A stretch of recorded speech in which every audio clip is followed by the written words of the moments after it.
खरड़ा में निंगरीअ जो क़त्ल, जवाबदार अनीसा सां गॾु संदसि गवाही बि मिटाए छॾी।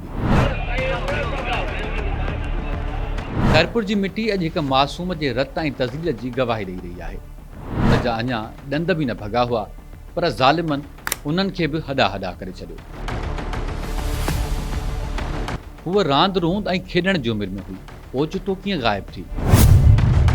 एतिरा ॾींहं किथे हुई ऐं वहशी जवाबदारनि साणसि कहिड़ो सलूक कयो? पुलिस जांच में सभु शयूं साम्हूं अची सघनि थियूं।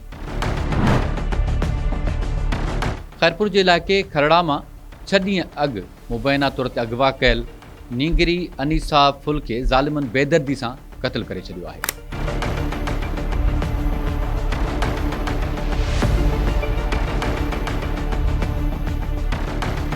जवाबदार जी निशानदही ते निंगरीअ जो पूरियल लाश हथ कयो वियो आहे। पुलिस मूजिबि खरड़ा मां 7 ॾींहं अॻु मुबैना तौर ते अगवा थियल निंगरी अनीसा फुल जो लाश संदसि ॻोठ भरिसां पूरियल हालत में हथ आयो आहे। निंगरीअ जे वारिसनि पोनी ऐं कपिड़नि मां लाश जी सुञाणप कई आहे।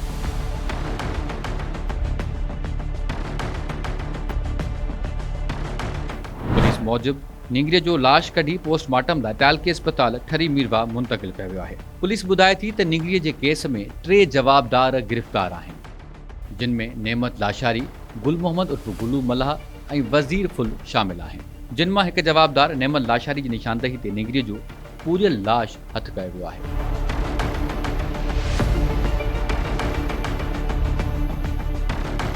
पुलिस ज़रियनि मूजिबि निंगरीअ जी अमड़ नसरीन खे पिणु हिरासत में वरितो वियो आहे, जंहिंजा 3 जवाबदारनि सां नाजाइज़ लाॻापा हुआ ऐं संदनि घर में बि अचण वञण हो।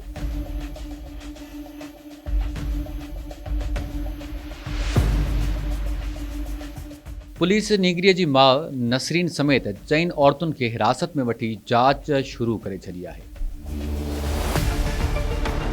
निंगरीअ जो अगवा केस संदसि वालिद मोहम्मद हयात फुल जी फरियाद ते पीर वसण थाणे ते दाख़िल कयो वियो हो।